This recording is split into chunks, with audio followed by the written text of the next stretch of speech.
요한복음 13장입니다. 13장은 드디어 고난의 때가 왔습니다. 이미 11장에서 고난 설교가 준비되어져 왔고 13장 1절에서 17장 26절까지가 긴 다락방 이야기가 행하여지고 있습니다. 사실상 예수님의 33년 생애 가운데 사복음서는 3년간의 행적을 소개하고 있고 그중 마지막 고난주간, 즉 큰 주간 또는 거룩한 주간에 관한 것이 큰 부분을 차지하고 있죠. 고난주간은 예수님께서 예루살렘에 입성하여 종료주일에서 시작하여 십자가에 돌아가신 금요일까지인데요. 이 고난 설교의 특징 중에 하나는 하나님에 대한 강조인데요. 아가페, 즉 사랑과 아가파오, 사랑한다는 1장에서 12장에서 8번, 13장에서 17장에는 31번이나 나옵니다. 1장에서 20절까지가 또 나오는데 예수님께서 제자들의 발을 씻기신 이야기가 소개되고 있습니다. 이 이야기는 겸손한 종의 모습을 묘사하는데 초점이 맞춰지고 있지만 죄인의 죄를 씻어서 구원해 주신다는 의미가 더욱 강조되고 있습니다. 1절에 보면 유월절이 나옵니다. 유월절에 대해서는 2장 13절, 5장 1절에도 말했지만 이곳에 기록된 유월절은 구약시대 마지막 유월절인가 동시에 유월절 어린 양이신 예수 그리스도의 희생적인 죽음으로 성취된 새로운 유월절입니다. 이 유월절은 우리의 목요일 저녁, 즉 나산월 15일이 시작이고 유대인의 하루는 해질 때부터 다시 해가 질 때까지 인데 유월절 양은 14일 오후에 잡는 것에 대해서 시작되어 무교절을 포함하여 8일간 지속됩니다. 여기에서는 성만찬 제정에 대해서는 아무런 언급도 하지 않고 있지만 1절에서 30절의 식사는 공간복음서에도 묘사된 성만찬 제정으로 이어지는 유월절 식사임에 틀림없다고 합니다. 특히 사랑에 대해 강조하고 있는 것은 성만찬식의 기초는 사랑이 되어야만 한다고 하는 것을 나타내 보여주고 있죠. 떠나는 한 장소에서 다른 장소로 가는 것을 의미하며 이 세상을 떠나 자신이 오셨던 곳, 곧 아버지께로 돌아가는 것을 나타내는데 자신의 때가 아셨다가 나오는데 예수님께서는 때에 대해 많이 말씀하셨습니다. 공생의 초기 단계에는 때가 이르지 않았음을, 그리고 후반기에는 때가 이르렀음을 말씀하셨죠. 이때는 하나님께서 미리 정하시고 부탁하신 때를 의미하는데 예수님께서는 처음부터 끝까지 하나님께서 정하신 그 때를 따라 철저히 순종하면서 지키셨습니다. 세상에서 사랑하신 자기의 사람들인데 유대인 즉 아브라함의 혈육이나 그동안의 선교 대상의 사람들이 아니라 이 땅에서 복음 전파에 전념해야 할 제자들, 즉 그리스도를 믿는 하나님의 백성들을 가리킵니다. 끝까지 그들을 사랑하셨다가 나오는데 여기에서 끝까지는 매우 온전히 완전하게 마지막까지 영원에 있으시며 시간뿐만 아니라 모든 상의 마지막 끝을 의미합니다. 여기에서는 예수님께서 십자가에 돌아가실 때까지 빈틈없이 온전히 사랑하신 것을 나타냅니다. 아멘. 2절은 저녁 식사를 하는 동안에 나오는데 저녁 식사를 한 후로 읽는 사본들도 있습니다. 둘 다 가능성이 있지만 전자가 더 신빙성이 있습니다. 마귀는 이미 집어넣었다는데 누가는 사탄이 12 중인 하나인 가룟이라고 불리는 유다에게 들어갔다고 말하고 있습니다. 누가복음 22장 3절에 나오죠. 예수님께서는 이미 1년 전에 유다가 마귀라는 것을 아셨습니다. 따라서 요한이 임이라는 표현을 쓴 것은 적절합니다. 유다는 동계에서 돈을 훔쳐가는 등 제약된 영적인 상태에 있었으므로 쉽게 마귀의 유혹에 빠질 수가 있었을 것입니다. 이제 그는 마귀가 지배하는 하수인이 되어 시키는 대로만 해야 하는데 예수님께서는 유다에게 여러 번 회개할 기회를 주셨지만 유다는 오히려 친밀하게 계획을 세우고 결정적인 순간에 스승을 팔아넘기고 말았습니다. 3절입니다. 3절은 예수님께서는 아시곤데 그는 두 가지를 아셨습니다. 완전히 통달하셨다는 뜻입니다. 첫째로는 아버지께서 모든 것을 자기 손에 맡기셨다는 것이고 두 번째로는 자기가 하나님에게서 나왔다고 하나님께로 돌아간다는 것이었다고 하는데 첫 번째는 예수님께서 인류를 구원하기 위해 계획하신 것을 십자가의 죽음을 통해 실현해야 할 사명이 자신에게 맡겨져 있다는 것을 분명히 알고 계셨고 둘째는 자기가 하나님께서 나왔다가 하나님께로 돌아가는 것인데 이제 예수님께서는 받은 사명을 다 이루시고 아버지가 계신 영원한 영광과 승리의 자리로 돌아가신 것을 확신하셨습니다. 또한 아버지께로 돌아가신 것을 사랑하는 자들을 위해서 처소를 예비하시기 위함이었다고 기록되어져 있습니다. 4절에는 자리에서 일어나가 나옵니다. 당시 식사 습관대로 비스듬히 기대어 누웠던 의자에서 일어나셨는데 겉옷은 탈리드를 벗고 섬기는 자가 입은 옷으로 바꿔 입으셨습니다. 벗다는 목숨을 버리다 뜻이 있으며 예수님께서는 하시는 일이 죽음과 연관되어 있음을 암시한다고 볼 수 있습니다. 일어나 벗으시고 가져다가 현재형으로 되어 있는 것은 눈으로 직접 목격한 요한이 당시 상황을 되돌아보면서 생생하게 기술하고 있기 때문이라고 합니다.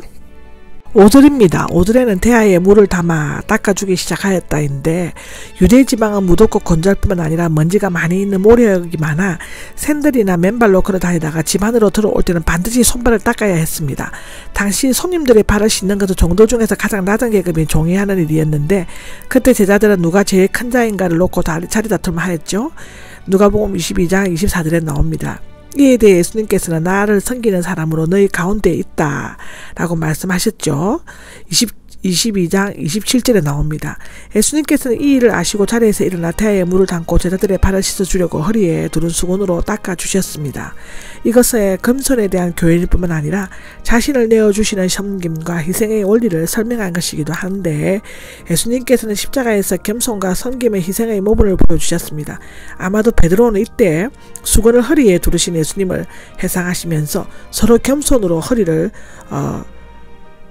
동일하고 건면했을지도 모릅니다. 베드로전서 5장 5절에 나와 있습니다.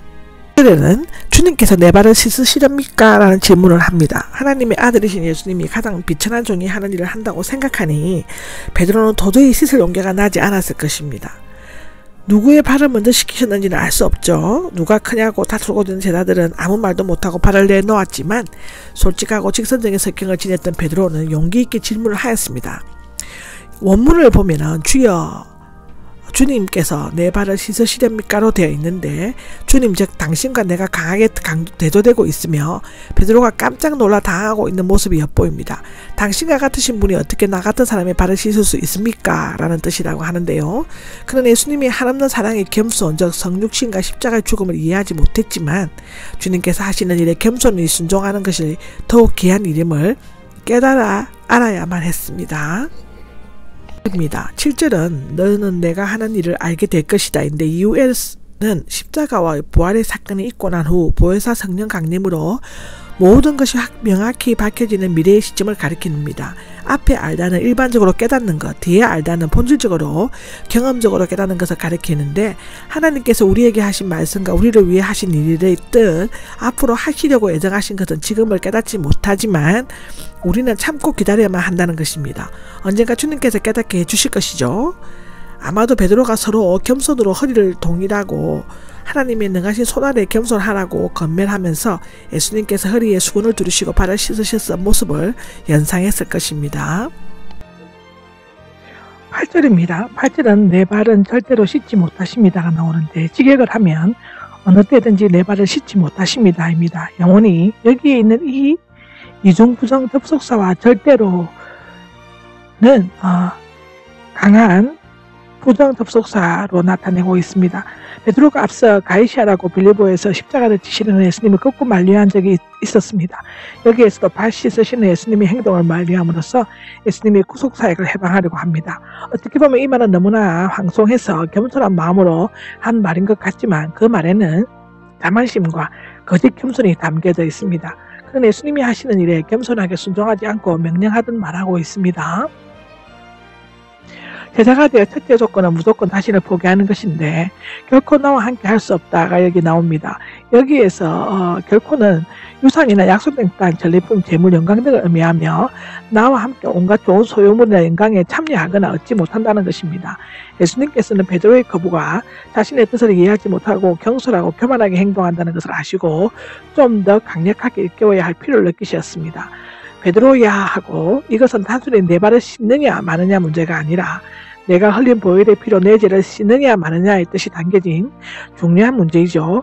내가 끝까지 거절하면 나와의 영적 교제를 갖지 못하게 되고 나와 지체가 되지 못하며 결국에는 천국에 가서 받을 분깃도 전혀 얻게 되는 것인데 십자가는 우리의 온몸을 깨끗게 해주는 모욕 장소인 것입니다. 발 씻기를 거부하는 것은 꼭 십자가를 거부하는 것이나 마찬가지가 되어진다고 기록하고 있습니다. 9절입니다. 9절에는 내 발만 아니라 씻겨 주십시오가 나오죠. 나와 함께 할 수 없다는 예수님의 말씀에 놀란 베드로는 그 이유를 따져 물어볼 겨를도 없이 극단적인 변신을 하였습니다. 그는 성급하면서도 감정적이었고 적극적이면서도 다혈질이었죠. 그러나 오히려 솔직하면서도 어린아이 같고 강한 추진력을 가지고 있던 베드로는 예수님 부활 후에 초대교회를 성공적으로 이끈 가장 위대한 사도가 되어 있습니다. 10절입니다. 10절은 모욕한 사람은 그의 발만 씻으면 된다가 나옵니다. 그의 발만이라는 구설이 몇 사본에 빠져 있는데 만일 그의 발만이 나중에 삽입된 것이라면 세례받은 사람들은 그 후에도 제사함을 받을 필요가 없다고 했을 때 위험성을 가지고 있었기 때문인데요. 여기에서 앞에 목욕은 온몸을 씻다입니다.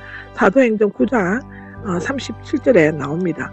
뒤에 씻으면은 몸의 일부러 씻다로 의미한다고 하는데요. 손님들은 연회석에 오기 전에 목욕을 한 것으로 간주되어 신발을 벗을 때만 발을 씻으면 되었습니다. 그리스도를 믿는 자는 그리스도의 피로 씻음 받았기 때문에 온몸이 깨끗한 새 생명이 된다고 고린도후서 5장 17절, 히브리서 10장 14절 18절에 말하고 있습니다.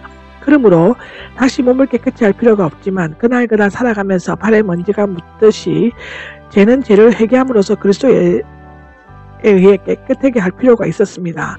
요한일서 1장 9절을 보시면 됩니다. 말하자면 아담이 범죄로 지옥에 가는 온몸과 같은 원죄는 완전히 깨끗해졌지만 매일 짓는 발의 먼지와 같은 실죄는 계속 깨끗이 해야만 한다는 것입니다.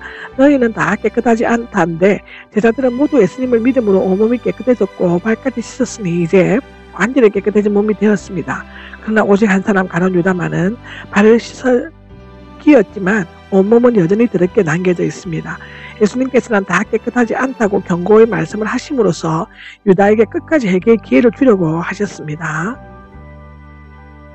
11절입니다. 11절에는 팔아는 길이 나오는데 현재 분사형으로서 현재 팔고 있는의 뜻입니다. 몇 차례 경고에도 불구하고 여전히 유다의 마음이 바뀌지 않음을 나타내는데요. 예수님은 이미 유다의 음모를 알고 계시지만 그를 끝까지 사랑하셨습니다. 친절하게 대해주셨고요. 아마도 요한은 그때 예수님께서 깨끗하지 않다고 말씀하신 대상이 누구인지 알지 못했던 것 같습니다. 그만큼 간혹 유다의 위장술은 철저했으며 예수님께서도 본인만 알아들을 수 있도록 엄밀하게 말씀하셨죠. 12절입니다. 12절은 다시 식사 자리에서 여기에서 다시는 다시 말씀하시다 의미로 사용될 수 있습니다. 너에게 행한 바를 알겠느냐? 놀라움과 야심에 사로잡혀 있는 제자들에게 예수님께서는 자신이 행한 바를 설명해 주셨습니다. 여기에서 행한 바는 예수님께서 친히 행하신 바 씻는 것이었는데 그것은 생각이나 이론이 아니라 곧 행함과 실천이었죠. 특히 베드로와 대화하셨을 때 영적으로 죄를 씻고 구속하는 의미는 있었지만 여기에서는 진정한 성김의 도가 어떤 것인가를 말씀해 주셨습니다. 이것은 하나의 밭 씻는 일이 이중적인 의미로 구원과 봉사의 삶으로 나타내는 것을 볼 수 있는데 우리 그리스도인은 무엇을 해야 하는가? 그 대답을 예수님께서 친히 행하심으로써 보여주셨습니다. 기독교인의 윤리의 근본은 그리스도 자신의 모본입니다. 아멘. 13절과 14절은 선생님 또는 주님이 나오는데 둘 다 가장 훌륭한 선생님들에게 불려지는 칭호였습니다. 예수님을 가리키는 자, 상대는 제자인데 주님은 최고의 자리를 차지하는 자로 상대는 종교를 가리키는 것입니다. 그러나 두 호칭에는 예수님께서 더욱 심오하면서도 독특한 의미를 가집니다. 도마는 예수님을 주님과 하나님으로 불렀고 남의 발을 씻어주어야 한다는 선생님 또는 주님으로 불리시는 분에게서 최고의 사랑으로 섬김을 받은 종, 즉 제자들은 같은 동료들의 종들을 사랑하고 섬겨야만 한다는 것입니다. 만일 그 책임을 다하지 않아도 된다고 생각한다면 그는 자신이 주님께서 더 훌륭하다고 주장하는 것이 됩니다. 예수님의 이 말씀을 세족식을 행하라는 명령으로 이해하고 오늘날 교회나 학교, 선교단체 등에서 많이 행해지고 있습니다. 지금 로마 교황청에서는 세족식이 성대하게 행해지고 있고 영국에도 1731년 전까지 대주교가 부활절 목요일에 가난한 성도들의 발을 씻었던 것으로 기록되어져 있다고 합니다. 그러나 예수님의 말씀은 세족식을 하라는 것이 아니라 나를 본받아 사랑하는 마음으로 종처럼 겸손하게 남을 섬기고 남의 허물까지 기꺼이 씻어주라고 교훈하는 것으로 볼 수 있습니다. 주어야 한다가 나오는데 빚을 진다. 곧 인간적이고 윤리적인 의무를 나타냅니다. 주님께서부터 사랑의 봉사를 받은 제자들은 그를 본받아 채무자가 채권자에게 빚을 갚는 것처럼 섬기고 봉사해야 한다는 것입니다. 15절입니다. 15절에는 본이 나오는데 예증, 모범, 경고, 신뢰 등의 뜻이 있다고 하고요. 요한이 쓴 글에는 이곳에만 나타나고 있습니다. 선생이 직접 실천함으로써 본을 보이는 것은 100마리의 유창한 말과 체계적인 논리로 가르치는 것보다 절대적으로 큰 효과가 있습니다. 유대인들은 고르반이라는 제도를 만들어 부모에게 효도하라는 계명을 교묘하게 피하려고 했습니다. 만일 누군가가 세독식에서 발을 씻긴 것으로 자신이 해야 할 봉사를 했다고 생각한다면 그것은 현대판 유대인의 고르반이라고 합니다. 16절입니다. 16절은 종이 더 크지 않고 나오는데요. 이 구절은 예수님께서 자주 말씀하신 간단하면서도 분명한 말씀입니다. 여기에서 보냄을 받은 사람은 사도와 동의어이지만 요한은 이 부분에서만 사용하고 있습니다. 이것은 성자는 성부, 제자는 그리스도께서 각기 보내심을 받았다는 것을 나타내고, 이것은 성부 하나님과 성자 예수님, 제자들이 서로 분리될 수 없는 밀접한 관계를 유지하고 있음을 나타냅니다. 또한 큰 자가 되거나 복을 받을 수도 있는 유일한 길은 말뿐만이 아니라 행위도 있어야 되고, 예수님을 따르면서 겸손하게 봉사하고 다락으로 희생해야 한다는 것을 가르쳐주고 있습니다. 17절입니다. 17절은 이것들을 알고 행하면 복이 있을 것이다 입니다. 이것은 예수님께서 발 씻기를 일 뿐만 아니라 보냄을 받은 사람이 행한 일들을 가리키고 있습니다. 알고 행하면 현재형으로 계속적으로 알고 행하는 것을 나타냅니다. 알고 행하는 것은 언제나 함께 동행해야 한다고 하고, 알고도 행치 않으면 위선적인 죄가 되고, 알지 못하면서 행하면 무모한 방종이 될 수 있습니다. 복이 있을 것이다는 팔복에서 말하는 것과 같은 복이며, 육신적이고 세상적인 복이 아니라 그리스도께서 주시는 마음의 평안과 장차 천국에 누리게 될 영원한 복을 의미합니다. 유다의 배신에 대해 또다시 경고되고 있죠. 유다의 배신은 십자가를 지시려고 하는 예수님의 마음을 더욱 무겁고 아프게 만들 것이라고 18절에서 20절은 말하고 있습니다. 18절입니다. 18절은 내가 택한 사람들인데 앞에 복이 있을 것이라는 예수 그리스도를 믿고 죄에서 깨끗함을 받은 자들에게 해당되죠. 그런데 체험 만찬을 위해 모여있던 다락방의 12제자 중 한 사람이면서도 예수님이 자기의 사람들이라고 부르신 자들의 교제에 들 수 없는 자가 있었습니다. 가룟 유다는 예수님의 무한한 사랑과 겸손한 봉사에 대해 문을 굳게 닫아 버림으로써 예수님의 제자로서 누릴 복과 섬기는 종으로서 맛볼 기쁨을 모두 잃어버리고 말았습니다. 전지전능하신 예수님은 처음부터 유다의 배신 행위를 아시고 계셨죠. 그러면서도 그가 회개하여 돌이키게 되기를 원하면서도 계속 경고를 하셨습니다. 모든 것을 아셨으면서도 택하였고, 택하신 후에도 끊임없이 사랑하시면서 해결을 바라게 하신 것은 그게 인간적인 이해를 초월한 신비로운 역설이 있습니다. 내 빵을 먹을 자가 이루어질 것이다 이런 말이 나오는데, 예수님께서는 모든 것을 아셨으면서도 유다를 택한 이유는 성경 시편 41장 9편의 말씀을 이루기 위해 하나님의 뜻에 따라 하신 것임을 밝히셨습니다. 다윗에게 가장 친근한 자, 즉 식탁에 앉아 함께 빵을 먹는 친구가 반역자가 되었던 것은 예수님 자신에 대한 예언이었는 것입니다. 발꿈치를 들었다는 것은 동물의 무엇을 차기 전에 그 발꿈치를 들거나 씨름하는 자가 그 발꿈치로 상대방을 걸어 넘어뜨리는 것처럼 악의에 찬 폭행, 곧 반역을 나타내고 있습니다. 19절을 보면 너희에게 미리 말해두는 것은 입니다. 만일 예수님께서 유다에 대해 미리 말해주지 않았다면 그는 배반으로 십자가에 달리실 때 제자들은 그의 메시아성을 의심했을 것입니다. 예수님의 예고는 유다에게는 경고, 제자들에게는 후회 확신을 주는 계기가 되었죠. 내가 그라 나는 뭐뭐뭐시다 곧 나는 그리스도이시다는 뜻이며, 예수님께서는 자신의 신성을 나타내시는 또 하나의 표현법이었습니다. 이것도 신명기 32장 39절, 이사야 41장 4절, 또 48장 12절에 기록되어져 있습니다. 20절입니다. 내가 보내는 사람을 맞아들이는 것인데, 성부 하나님은 성자 예수님은 제자들을 보내시며 또한 예수님과 하나님은 한 분이시라는 것을 요한복음의 일반적인 주제이기도 합니다. 특히 이 말씀은 제자들의 숭고한 사도적 사명을 말하고 있습니다. 예수님께서는 보내시는 사도들을 영접하는 것은 예수님과 그를 보내신 아버지 하나님을 영접하는 것이다 라고 기록하고 있죠.